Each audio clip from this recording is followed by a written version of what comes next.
All right, everyone, we're at the Northwest Scale Model Show at the Museum of Flight in Seattle, Washington. The gates just opened. It's a little after 10 a.m. And you can see here the floor is covered with scale models. We have everything from historical to science fiction and fantasy. And then on the outside perimeter, you have people working on models, and then also other folks giving demonstrations. There's also seminars here. And with me right now, I'm super stoked, one of our friends of the Posse, Eric Brubaker. How are you doing today, sir? I'm great. It's what's better than looking at scale things and meeting up with friends you haven't seen in a while. Yeah. And speaking of friends, there's people all over the country and Canada that have come to visit this show. And how long have you been coming to this show? 2022 or 3. Yeah. I think we first met here, and that was, I want to say that was almost 5 years, probably 4 years ago, I'm guessing. I think 2022. Yeah. And it's been fun ever since. We're a little lighter this year with the Posse crew, but the old stalwarts are here. We got Jim Bates down in the corner to the left greeting people. Tim Too Tall is here with their collection. So maybe, Eric, we go down and you can show us some of the work that stands out to you. And then we'll also take a stop at your work and check that out. How's that sound? Sounds great. All right, let's rock and roll.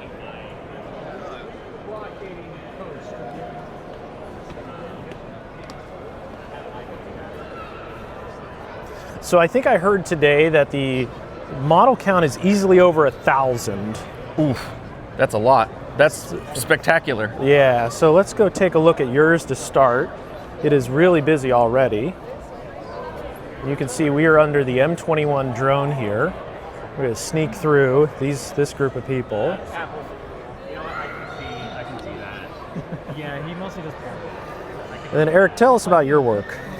Well, I mean, it's a random smattering of things, mainly armor. Start with this big guy. All right, that is Tamiya JS2 What If with the Wilder turret, and I, heavily modified, as you can see. Dozer blade scratch built, added the grab handles around the turret. Scratch made the fenders and the toolbox.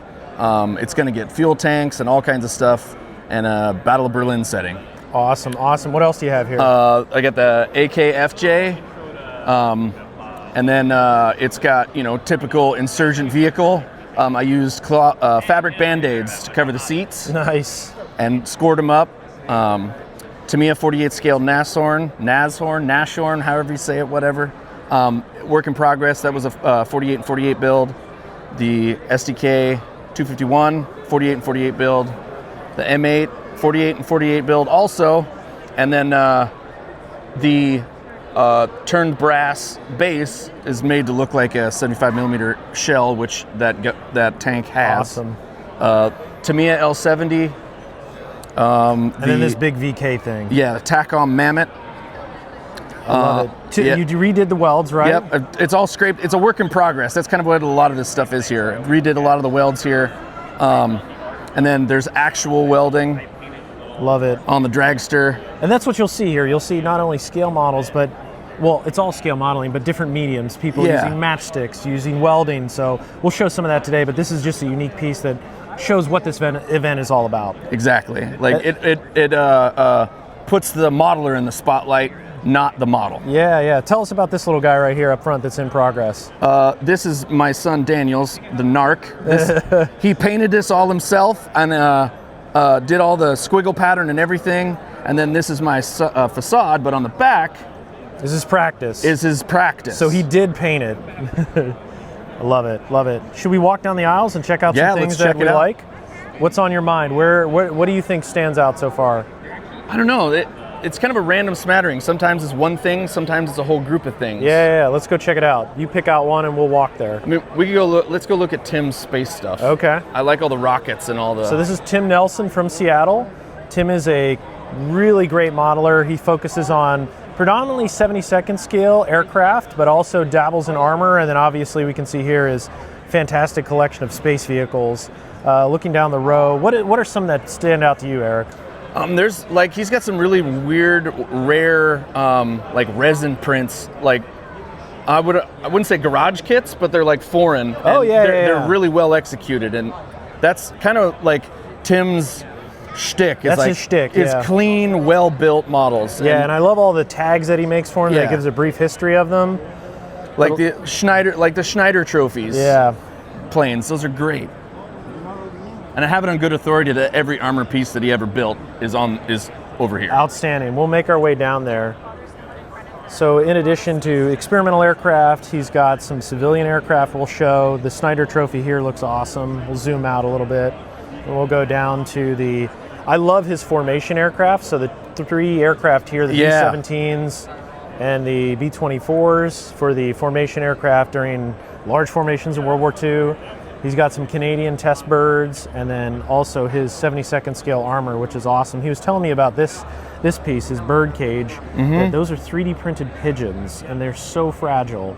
But yeah, awesome work. And he's got some more aircraft, but also cars as well. So he's got quite a collection. He spans all of this table. And ships. And ships. So from Homer Simpson all the way down to the rockets is Tim Nelson. So he is quite the prolific modeler. So maybe we'll pause here and we'll come back later and we'll talk about more stuff. How's that sound? Sounds great. Sweet. We're out here.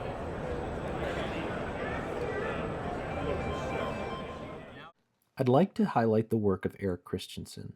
He is a frequent attendee to the show, and he always brings a massive collection of armored vehicles. Predominantly in 135th, they span from the First World War all the way to modern times. I look forward to seeing his collection every year.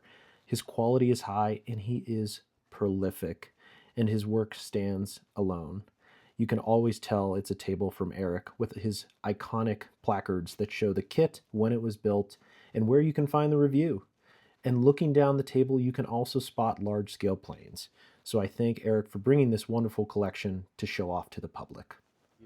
Hi everybody, this is Joshua Scott. I am one of the head co-organizers for the Northwest Scale Modelers Model Mania, as well as one of the curators for one of our special displays, the World of Gundam. Happy to be here today.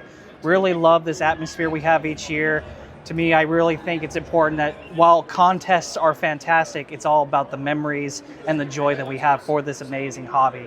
Sweet. Let's take a look what you got. Let's just walk down the table, Josh, and show us what's going on here. So we got a few displays. This is the one of the few dioramas I've done that's actually featured in the Museum of Flight's Beyond Earth, that I've actually went back and did some more work with OSL and some sheet styrene and completely overhauled it. Dude. Pretty proud of the growth I've done on it. Dude, it looks awesome. Thanks, man. What else we got? So we got ourselves a custom master grade build, another Gunpla build that essentially it's one of those, they never made a model kit of it. I want to make it myself and see what my skills can do. Sweet. Go down the row here. This is Rick Lawler's? Yeah, so this is the buddy build that he and I did for the master grade ZGOG build. So we got both of them together here. I always treasure this build in my collection. It's always been a piece of inspiration on my shelf, and it just reminds me that, you know, I am nowhere far away from what he can do, and I appreciate him. Josh, you're awesome, man. Let's go down the line here. Pick out some that stand out to you the best. Yeah, so this was brought by someone who came in last night. Really love the work that they've done. Nice, very subtle scribing work that really enhances the model. I've noticed a lot of people that do Gunpla, they like to really over detail and exaggerate lines and stuff, and they just hit that note pretty perfectly. A lot of other displays here is towards the back is actually another buddy build I've done with two other talented builders, Ricky Glues and Chloe's dad. We did a buddy build of the same high-grade Gelgoog from the anime Gundam G-Quux, so it was really fun to get together with a few other talented builders and collaborate on the build together. Awesome. What else we got down the line here? So down on the line, since this is a educational and celebrate the hobby, I felt it was important this year to actually show what a Gunpla model looks like outside of the box. So thanks to Jim Bastes, he actually donated this Zaku kit here just to have undone and show on display, alongside with some informational pamphlets to kind of give people an idea about how easy it is to start this wonderful hobby. This is awesome. So what about these, what scale are these big guys right here? So this is like a non-scale costume mask that I had that I literally was like, hey, it'd be really cool for the show. Nice. And this is a tiny little replica of like a little droid robot that's in the series, but it acts as like a nice little cookie container. Nice, So nice. I just kind of have it out Love just Love for it. fun. Yeah. What are these big guys? So these are the high-grade Neo Geons. They're donated through a friend of mine who's displaying here at the show. Some of the biggest Gunpla model kits that you'll ever find on the market. They're very huge and very intimidating. Alongside the middle here, we have another builder who did that blue goof earlier. This very beautifully done, custom painted, high-grade Dendrobium. We have a tiny mobile suit that's piloting inside Very there. cool. So it's basically a giant mobile backpack in 1/144 scale. Jeez. Yeah. What's this guy on the end? So this is the same thing, the Neo Zeon. It's just in a different color variant as the red one there. So again, same guy who donated it just for the show. Love it. Very imposing. What do we got on the other side of the table here? So while Gundam is fantastic, we want to also recognize some of the other mecha genres and mecha series. So a large collection of this is from the series Zoids, followed by some Macross as well, and a few other series too. The one thing I want to highlight is this custom repainted Jetfire figure from the Transformers franchise that a friend did a commission on. So he completely rechanged the color of this whole toy. So this is all custom. Yeah, so this box was custom by his That is client, cool. and then he repainted the whole figure to match the boxing. So it's a shattered glass Jetfire from Very the cool. Transformers franchise. And what do we have over here? So this is done by Dan Hall. It's a custom Macross Zero display with LED lights and missile effects, alongside a little bit of a smoke fog effect built into this inside of the base. Very cool. Yeah. Going down the line, what else do we have? So we have Mang's model of the Evangelion Ava Unit 01. So it's a pretty Huge. big, yeah. Yeah. And Mang does some pretty incredible stuff. So Dan's a really good builder. This guy, I can't remember what movie. This is from an old sci-fi movie, but this is all 3D printed by Dan Hall as wow. well, and painted and put together. We have Yolo Park's Shockwave Transformers model kit. So Very if you're cool. looking for Transformers, Yolo Park is where it's at. And a few other Chinese branded model kits that simulate the style of Gundam, but they're their own designs, fresh. Very cool. Yeah. Very cool. What's coming out of the water here? So I'm not too sure here. This was someone that came yesterday night, but it looks like a really nice sled Nice. diorama. And I really like all the vibrant blues Yeah, it's that come great. out of it. And this was another person who came outside of the sphere here and wanted to drop off some kits, some very nice Beautiful. custom builds. Really well shaded too, and I really like how Super beautiful. the effects come out from the back of these Oh, plastic yeah. panels. That's awesome. That honeycomb effect. Yeah, absolutely. Very cool. What else do we have? So we have a couple, well, actually a good handful of builds featured by Chloe's dad. He's one of the local builders here. I know we did the Gelgoog collab, and he also was part of a podcast called the Undergated Network. So he came on down here to support and bring a bunch of his 1/144 scale builds Nice. as well. So it's pretty cool. And then we have a few more models, various from one of the clubs, the West Coast Gunpla Alliance, that came on by. And Dude, the green one is friggin' awesome. yeah, so this is the HG Psycho Gundam Mark II in Devastator color. So Devastator, the big Transformer combiner from G1. Oh man, it's awesome. And yeah, it's a really nice scheme. He did a good job. And what's this one next to it? So that is the perfect grade Zaku 2. So Freaking that's fantastic. in 160 scale. And then next to it? So this is the 1/100 Perfect Geon. So good. Yeah, he does some really good work. And then what else do we have here?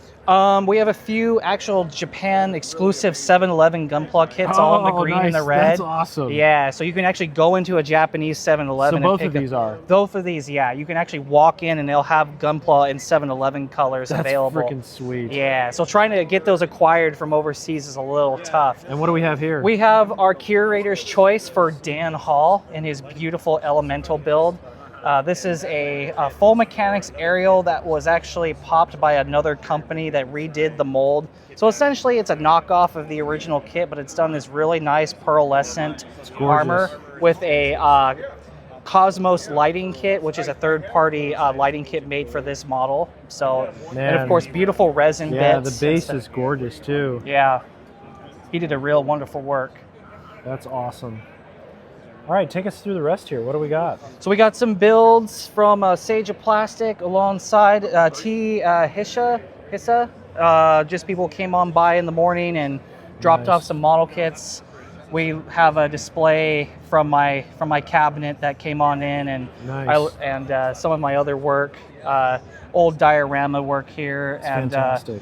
This one is the Summer of '79. You built this? Yeah, I built that. Dude, that and looks awesome. I entered that into Zaku Aurelius's Mecha summer contest, and that won first place. Did you paint everything on that surfboard? I in the did, back? Or, yeah. Or shield, I should say. I did. I hand brushed and airbrushed as well, a combination of the Dude, two. it's freaking fantastic. Thank you. Yeah, and the one thing I think I'm real proud of is actually all those water effects is just clear gel glue, because I didn't have resin. Nice. So it kind of makes that crystallized effect. So how many entries do you have on these two tables, or this section, I should say? Oh, geez, I'm probably thinking like close to 20 or 30. I kind of lost count. I grabbed a bunch from my shelves and was just hoping that the rest of the community would come on by and fill up the rest of it. Dude, it's awesome. So with the community support, how many total models do you think you have on display for Gundam? I mean, just kind of looking at it, I want to say we're probably within 60 to 80 plus, if not almost 100. Man. I haven't had a chance to really count them yet, but we have a lot on the table right now. That's fantastic. Well, Josh, thanks so much for taking the time to chat with me. This is an awesome display here, giving attention where attention is due to a unique subject that is Gundam. So much great work. Can't wait to talk to you again, and thanks for supporting the show. Yeah, and thank you for coming on down. It's great to have you. Sweet. All right, we're here with Bill Huffman from Scale Model Craft. Bill, how are you today? Good, good. How you doing? Outstanding. Tell us what you have here. So this is my latest project. This is a World War I diorama that I'm doing. It's mostly about the no man's land, Nice. but I haven't done a German trench before, so that's kind of a new thing for me. So Awesome. 35th scale. 35th scale, got a TACOM Mark I Beautiful. tank in there. And what I do is I like to build the diorama first and then go back and paint. Then I can match all the Tones. the tones and all the dirt and all the things from the diorama to the vehicle. Nice. Will this be integrated into a piece of furniture? It will. I am thinking about something with drawers underneath it. Oh, so nice. that's the idea, because I like to build things with a little bit of furniture. Yeah. What is the trench made out of? All scratch built, obviously. Yeah, it's all scratch built. So basically this is just some light basswood. Nice. And then I got a little bit of aluminum corrugated here. Yeah. And then an awful lot of barbed wire, which is 32 gauge copper wire. And then I have a little jig and string that up between there and build those. Man, beautiful. That took a while, but Dude, I enjoyed the heck out of it. It looks so good. Thank you. And then let's talk about this beast of a project you have next to it. Yeah, so this is my D&D diorama. I'll turn it around. This is the front. Man, so cool. And this is a D&D diorama that you play a D&D campaign in. And you would start here, Yeah. and then go into Barrett's Coffee House here, and it's all based on Raymond Feist's books that I read in the 80s. And I haven't played a game in it yet, but I got to build a campaign for it. Full scratch build. Yeah, so it's all scratch You got built. some gold here. And there's a lot of little traps. There's a lot of little things that you can do. Man, gorgeous. And it's all, everything moves around. Here's a little foot tap to drop this Oh my gosh. this little deal here. See if it'll work. There we go. That is so cool. So that drops us down. There's a little trap door here if you're coming in. Now this stacks on top of the base here. Oh man. So so what we have over here, this is the sewers of Krondor. Jeez. And through here, you can make your way to the very bottom, which is, that's like an ancient temple. Oh, an man. ancient underground Oh, temple man. under Krondor. Jeez. And like I say, all the world and all of the characters and stuff that I use is from my favorite book, Magician, by Raymond Feist. So. Man, this is awesome. And you got Yeah. some potions going on over here. Yeah, so this is Macros the Black's layer, and this actually works. So the the water wheel, as it turns, I've got some mechanics in here that actually open a little sliding grate down in here that allows you to access down below, Wow. which is the ancient temple. Dude. And then we've got these little sluice gates to get the water through Yeah. from one or two different sides. So it's really it's built for a dungeon master to really kind of think about Yeah. a really fun adventure, and Oh, yeah. that's awesome. And Thanks. then up top here, what is this place? So now this is Colgan's Arcanum. So the very first book is called Magician, Apprentice, and then Master. And so this is the Master Magician, and this is his Arcanum. So this is Colgan's area. And, he does all of his magic there and stuff like that. And then over here is Pug's area. He's the apprentice who becomes the master. And so it's much more, austere. Yeah, a little And more so- rudimentary. Exactly. But I pulled a lot of ideas from the original books to try and bring those in, because it's just such a wonderful book that I enjoyed reading in the 80s. And so it's more of a passion project than I'm switching my genres. Man, and all the furniture is scratched. Yeah, it's all scratch built. All the furniture is made out of walnut. Oh, man. I was a woodworker for 30 years, and as I got a little older, I switched over to dioramas because it was a lot easier on my joints. Nice. Man, this is fantastic, Bill. Thank you. Thanks so much for taking time to chat with us. You bet. Everything in this is stunning as usual. And yeah, man, thanks so much. Really appreciate you being here at the show and taking time to chat with me. So we'll see you later, buddy. Thanks a lot. Appreciate it. Hey listeners, I'm here with Linwood Montgomery at the Northwest Scale Model Show. I'm right here in front of his work. Linwood, how you doing today? Doing great. Outstanding. What do you have today for us? We'll go down the line here. These are my Star Wars builds, and so the first one here on the left is the ATST Raider from the Mandalorian episode, and try to just take the Bandai kit and put it in a different world, kind of similar to what they did on the TV show. Dude, it looks awesome. What mods did you do to the kit? Any? Yeah, a lot of custom parts on here, just kind of mimicking the what they did on the show. There is a battery inside here. There's a red light inside, but the battery's dead, unfortunately. That's okay. But here we go. So yeah, and then obviously the base is all custom. Yeah, but, it looks awesome. It's from that scene where she's hiding in the marsh, right? Yeah, where they're trying to trap the ATST in the deep water. Yeah. Love it, love it. So next up, what do you have here? Darth Revan. So this one is a completely 3D printed piece. I got the STL online. I cannot remember where. It might have been gambody.com. But yeah, totally 3D printed. The base is custom. I made that myself and printed it. Gorgeous. The first time using filament LEDs on the lightsabers. Yeah, that was a challenge, but fun. Sweet. What's up next? I got the T6 Jedi Shuttle, my first 3D printed piece of any kind. I'm kind of prone to biting off more than I can chew. This was a lot more ambitious than I thought it was going to be, but it turned out pretty well. I couldn't get it lit for the show today. There are lights in the engines. I did have to custom make the cockpit and everything inside of it, Man, this including is the gorgeous. characters.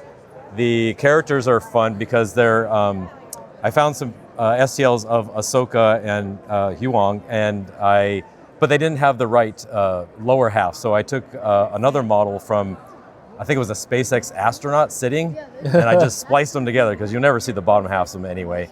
So That's great. What did you print it on? What machine do you have? Elegoo Saturn S resin printer. It looks great. It Thanks. looks awesome. And then last up you have, So this is the iconic scene where Luke destroys the first Death Star, and the base is all 3D printed for the most part. They're panels, they're 3x3 panels. It's kind of match the base that comes with the Bandai X-Wing.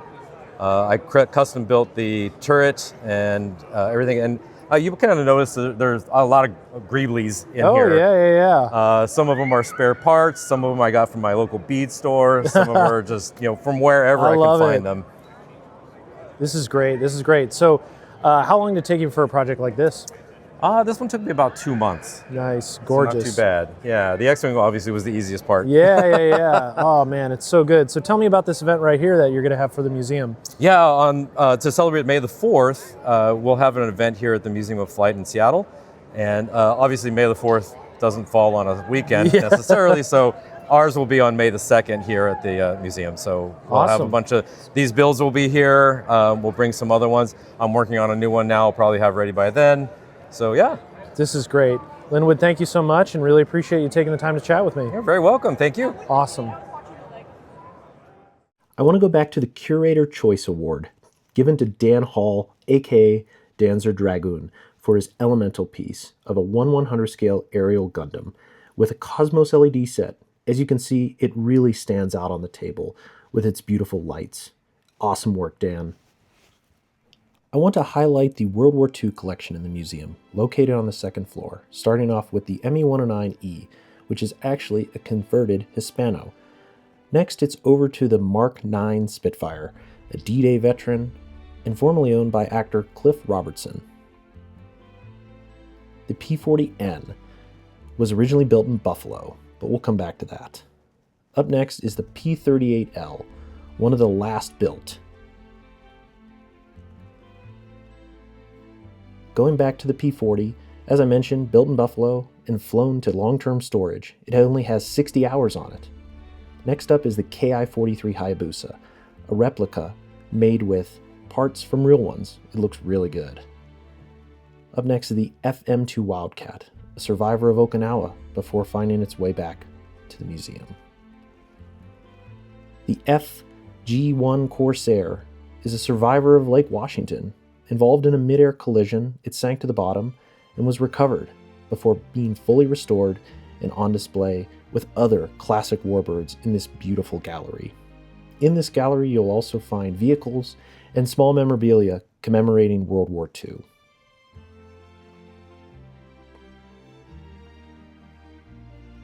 Up next is the Jug, the P-47N. Its history is unknown, but it was acquired by the Bolivian Air Force following World War II before ultimately finding its way back to the United States and in the museum.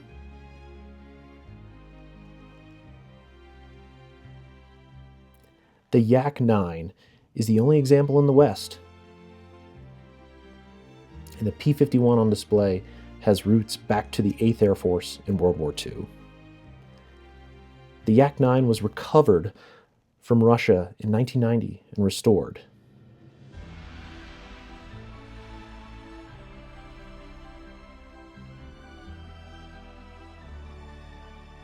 As mentioned, the P-51D served with the 8th Air Force, then to Sweden, then to Israel, before being sold to the UK and ultimately finding its way back to the United States and into this exquisite collection at the museum. Looking over the gallery, you can see this is just an incredible place and a must-stop on the second floor of the Museum of Flight. Going to the upstairs of the museum, we find the World War I collection, housing this Caproni CA-20, stored in a monastery for nearly 85 years and almost entirely original. This was owned by the Caproni family themselves before being meticulously disassembled and reassembled at the museum. Moving through the hall, you'll see reproductions of an SE-5 and a Fokker E-3. Also a Sopwith Pup and a beautiful Albatross D-5A, both reproductions, but 1:1 scale, and they look fantastic. Hanging from the ceiling, you'll see the venerable triplane, the Fokker DR-1 reproduction. There's an original Newport 28 and then a SPAD 13 reproduction. You'll also see a reproduction of a Jenny, exposing its structure. And ending with the Falz, D-12. It's an original, captured by the Americans in World War I, shipped back, and used in the film industry. Walking down the stairs, you'll see the Fokker D-8 as you leave. The last stop in the museum is the outdoor pavilion, where it holds its largest aircraft. You can see that's a B-17F. Walking down the center line, up next is the B-29. To the left you can see the B-247, one of the original Boeing airliners, and the only flyable one today. This outdoor exhibit also holds the Concorde just off screen to the left. Looking down the row, you can see other large aircraft. Each are protected by the elements under this large pavilion that features open walkways, and you can even visit inside of the aircraft. Up next is the B-47 Stratojet. You can also see a DC-2, another example that's the only flyable of its kind. You can see the test aircraft 787, one of Boeing's first, and then the first 747, known as the City of Everett. You can walk inside this, along with the 787 and the VC-137B Air Force One located in the pavilion.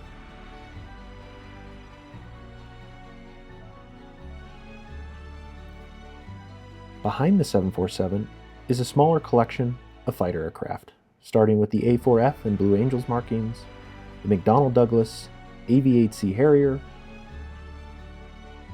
and now we have the Intruder. Right behind the Intruder is the EA-6B Prowler in low-vis markings, just like it came off the carrier.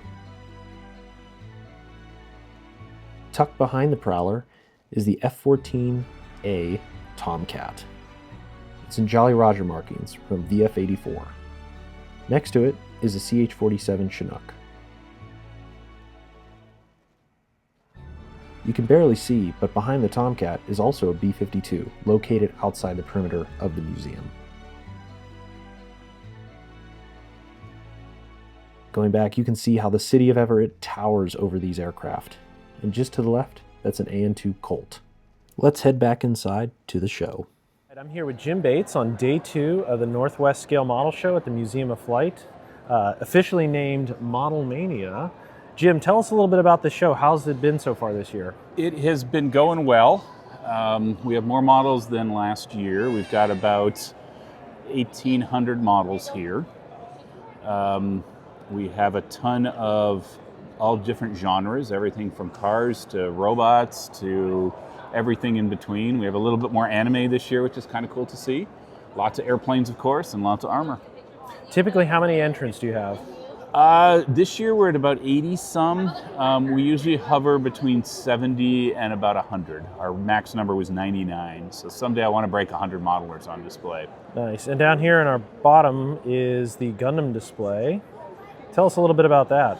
So Josh Scott is our kind of resident Gundam guy, and he always puts together a little Gundam special every year.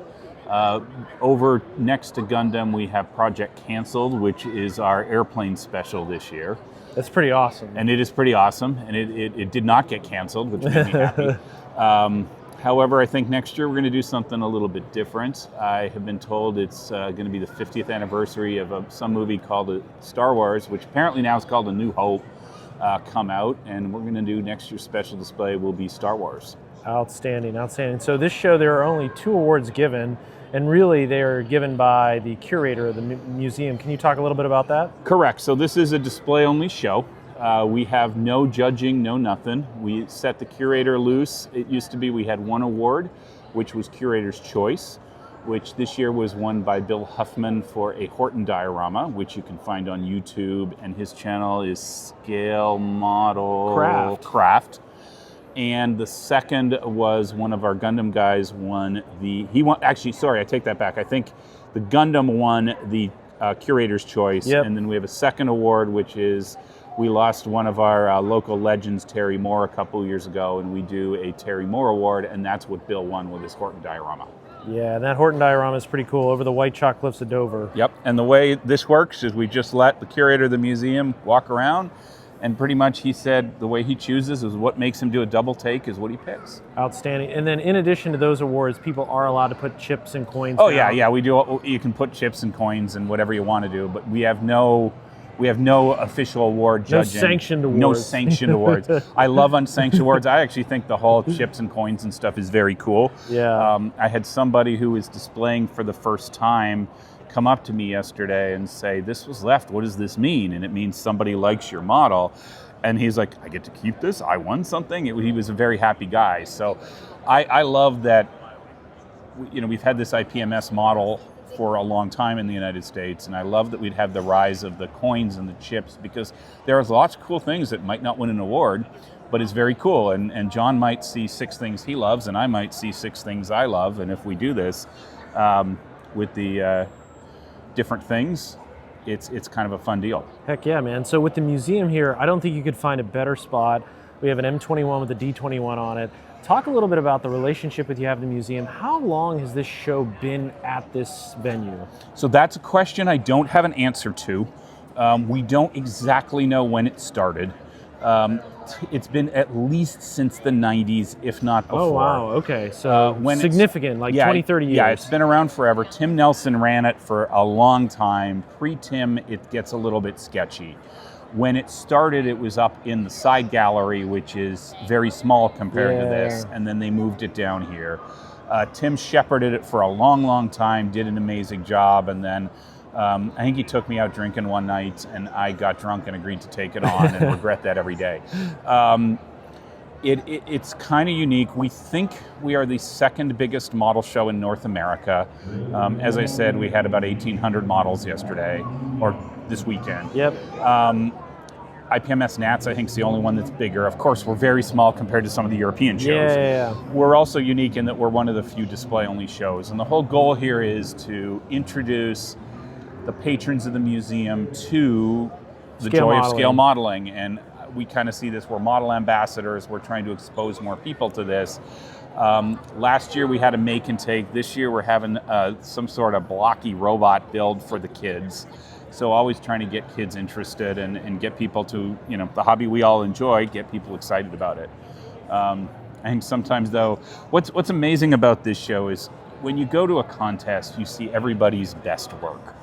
And I think that can be intimidating to a lot of people. But here you can see some people have their first model, have their latest masterpiece. So you have a model they built when they're 8 years old, have the model they finished at 56, and you can see the whole widest range of scale modeling. And what I'm trying to do, or what we're trying to do with this, is just be the umbrella of scale modeling, the joy of the hobby. It's a big tent, everybody can come. And as I said, we had a kid who brought some card models. We've got one of the kids built airplanes out of garbage. He was telling me. It's just amazing what people do. And it's amazing just making things and introducing people that you can, do things other than sit around and stream the latest thing on Netflix. You can make your own stuff. And everything here is from Gundam to aircraft, armor, airplanes, even, garbage planes. And it's all different subjects at the Museum of Flight. So don't let the name Museum of Flight preclude you from coming to this all-inclusive event. Right, and we're all-inclusive. We did a couple new things this year. We did club tables for the first time ever. So the local clubs each got a table to promote themselves. Yeah, I stole that. Well, I claim I stole it from Doug Reed of the Oregon Jamboree. One of his members disputed that Doug stole it for him and then tried to charge me $5. And then I realized we really all stole it from the UK with the SIG tables. Yeah. But it's really fun to have the clubs do it. And as I said, we're trying to include everybody. This is a non-affiliated show. The only thing that is a little bit different is because we are guests of the museum, there can be no selling, so no vendors or anything like that. And I think that's okay. But Skyway Model Shop is 10 minutes up the street, so you can go down there. And they run a 20% discount. And they do usually do a 20% sale. Not to, since this is going out in the future, I'm not going to guarantee that'll happen, but it has happened in the past. Typically on show days. Yeah, typically on show days, he's done a sale. So it's trying to show the joy. Yesterday we had Rick Lawler doing his AK lab, showing off the AK products. We also had Aoshima. They have a local rep who is trying to promote their car models. They were here for a little while and showing off their little 1/32 scale cars. It's just try to have fun, have a good time. The one thing I've noticed as we've been doing this standing here is one of the things that is different than maybe 10 years ago is the amount of lighting we're still seeing. Like it used to be, like 3D printing, you can't tell what's 3D printed and what's not, but I see a lot more lighted models than I used to. And sometimes I think I want to try that, and then sometimes, usually after watching Boyle Hobby Time, I want to try that, and then when I sit at the bench, I'm like, maybe I don't want to try that, but you never know. And in addition to clubs, you also have people that can come build models along the periphery of the venue. You got some to the right over here. You have some in the back. Yes. So those are free, first come, first serve, essentially? Yeah, so we have our working tables, which are first come, first serve. You can sit there, you can build, you can talk to the civilians or the museum patrons that walk through, and just have a good time. That's the one thing, being the organizer, I miss, is I used to love to sit down and build all day Saturday and Sunday Now and you get have something obligations. done. And now I have responsibilities and have to do things. So I've made bad choices. And then you also had Rick Lawler here as well Yep, yesterday. we mentioned that. Yep, Rick was here. And it's been a fantastic event. The museum just opened probably about, half an hour ago. So the crowd is still rolling in, and this show will go until 5 o'clock tonight? Yeah, we start tearing down usually about 4. Okay.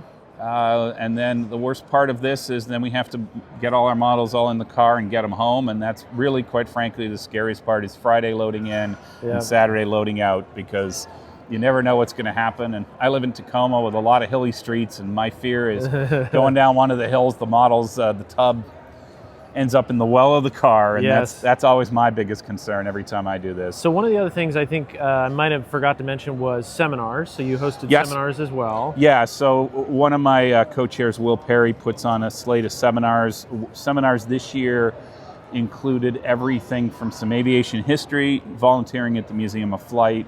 There's a 3D print one about to start that I'm looking forward to. We had one yesterday on markers. We've got, as I said, the make and take with these blocky kits. I think I'm forgetting a few. I think we had one detailing old car kits. So just all kinds of different things in the past. We've done make your own decals, whatever we can round up. So I think seminars are one of the underutilized opportunities at local shows.